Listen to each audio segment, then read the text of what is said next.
Nunca fui próximo do meu avô. Ele era o tipo de homem que andava de terno dentro de casa, pintava a noite inteira e falava sozinho com os quadros. Quando ele morreu, ninguém apareceu no enterro além de mim. Dias depois, um advogado me ligou dizendo que ele tinha deixado a casa e todos os seus pertences para mim. Uma herança que parecia mais um castigo do que um presente. A casa ficava nos arredores da cidade, escondida entre árvores tortas e um portão enferrujado. Ao entrar, o cheiro de mofo e tinta velha me encheu o nariz. Tudo estava como ele deixou, móveis antigos, paredes cobertas por retratos sombrios e um silêncio que fazia os ouvidos zumbirem. Eu não sabia por onde começar, até que encontrei a porta do porão entreaberta, como se esperasse por mim. Desci os degraus rangentes com uma lanterna na mão. O ar ali embaixo era mais denso, quase sufocante. Estava cheio de telas cobertas por lençóis. Um a um, fui puxando os panos. Paisagens, retratos, até que cheguei a um quadro encostado no canto, coberto por uma lona mais grossa. Quando tirei a cobertura, meus olhos congelaram. A pintura mostrava uma figura de terno preto, pele acinzentada e um sorriso, largo demais, artificial. Algo naquele quadro parecia consciente. Quando voltei para cima, jurei que senti um arrepio, como se alguém tivesse me observado. Dormi mal aquela noite. Mas o pior veio pela manhã. Quando fui tomar café, percebi algo estranho. O quadro não estava mais no porão. Estava pendurado na sala. E o sorriso parecia um pouco mais aberto do que antes. Eu fiquei parado por longos minutos encarando aquele quadro. Não havia como aquilo estar ali. Eu lembrava claramente de tê-lo deixado encostado no canto do porão. A moldura estava empoeirada, mas o vidro estava limpo, como se alguém tivesse polido. O sorriso estava ainda mais largo. Era como se os dentes estivessem se multiplicando, e os olhos pareciam brilhar com a luz do sol da manhã. Achei que minha mente estava pregando peças. Subi, peguei o quadro e desci de novo, colocando-o de volta no porão. Tranquei a porta com a chave. Só por precaução. Naquela noite, acordei por volta das 3 da manhã com um barulho leve, quase como um arrastar de pano no chão. Depois, veio o sussurro. Não dava para entender o que dizia, mas era repetitivo, insistente. Levantei devagar e segui até a sala, com o coração batendo forte. O quadro estava lá. Novamente. No mesmo lugar de antes. E o sorriso agora mostrava as gengivas. Aquilo não era normal. Joguei um lençol por cima e coloquei o quadro do lado de fora da casa, perto do lixo. Na manhã seguinte, o quadro não estava onde deixei. Vasculhei o terreno todo. Nada. Mas ao entrar na cozinha, dei de cara com ele encostado na parede, encostado como se me esperasse. Era como se estivesse debochando de mim. O sorriso agora era um esgar grotesco. Os cantos da boca quase tocavam as orelhas, e os olhos tinham um leve tom avermelhado. Eu senti náuseas. Tentei destruir o quadro. Joguei no chão, chutei a moldura, mas era como se fosse feito de pedra. Nada se partia. Absolutamente nada. À noite, o som voltou. Mas agora, vinha do quadro. Era como uma respiração baixa, irregular. A figura sorria, inerte, mas eu podia jurar que os olhos se moviam. Sentei no sofá, de frente para ele, e comecei a gravar com meu celular. Precisava provar para mim mesmo que eu não estava enlouquecendo. Mas ao revisar o vídeo, o quadro não aparecia. Era como se a parede estivesse vazia. E então percebi uma coisa: o reflexo no vidro sorria para mim. Mesmo quando eu não sorria de volta. Naquela madrugada, acordei com um barulho seco. Algo tinha caído. Fui até o corredor e vi marcas no chão, como pegadas, mas feitas por algo descalço, molhado. Elas iam até a sala. E lá estava o quadro, no mesmo lugar de sempre. Mas havia mais. Na parede oposta, alguém havia desenhado um sorriso com tinta vermelha, escorrendo como sangue. Aquilo não estava ali no dia anterior. Eu limpei tudo às pressas, mas, ao virar de costas, ouvi um estalo. O sorriso tinha voltado à parede. Comecei a notar que os sorrisos estavam se espalhando. Um apareceu no espelho do banheiro. Outro surgiu na janela da cozinha. Sempre o mesmo formato, largo, exagerado, com as pontas da boca quase se rasgando. Eu trancava as portas, fechava janelas, apagava as luzes, mas nada adiantava. Comecei a dormir com uma faca debaixo do travesseiro, ouvindo os sussurros vindos do quadro e o som inconfundível de risadas abafadas pela escuridão. Na terceira noite sem dormir, vi algo. Estava na escada, imóvel.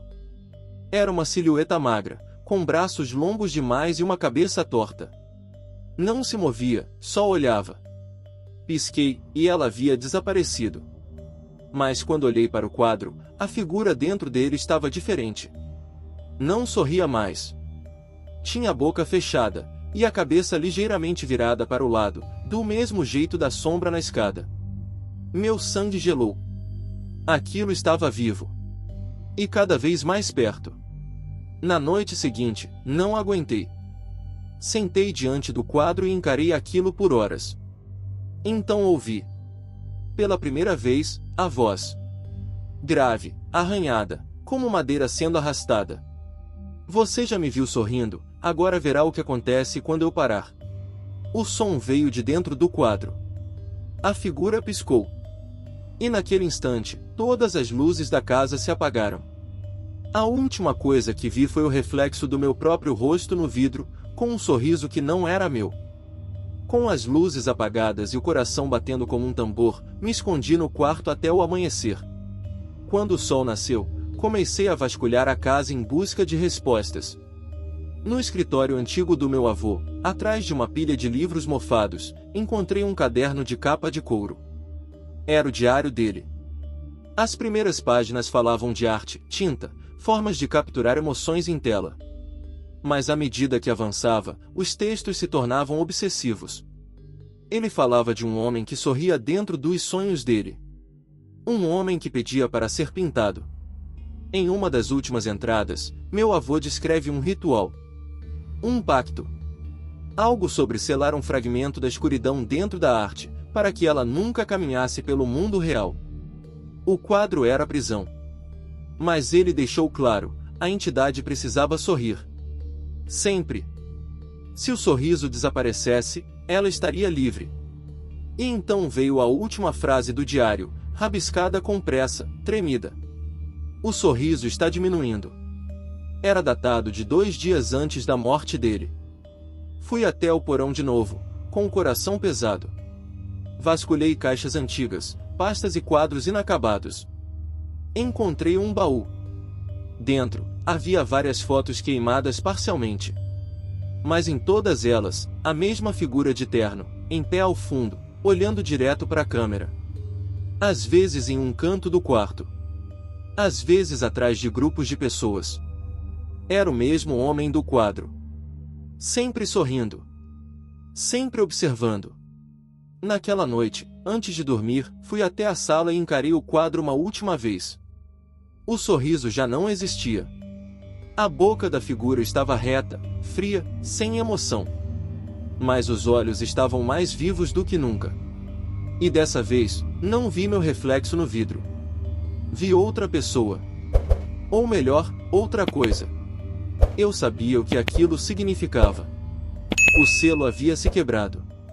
E o que estava dentro do quadro, agora andava livre. Nos dias que se seguiram, eu parei de dormir. As sombras se moviam mesmo sob a luz do dia. Às vezes, eu ouvia batidas nas paredes, 3 toques espaçados, como se a casa respirasse. Comecei a perceber que o quadro já não era o epicentro. A entidade não estava mais contida. Eu sentia olhos me observando de todos os cômodos. O espelho do banheiro começou a embaçar sozinho.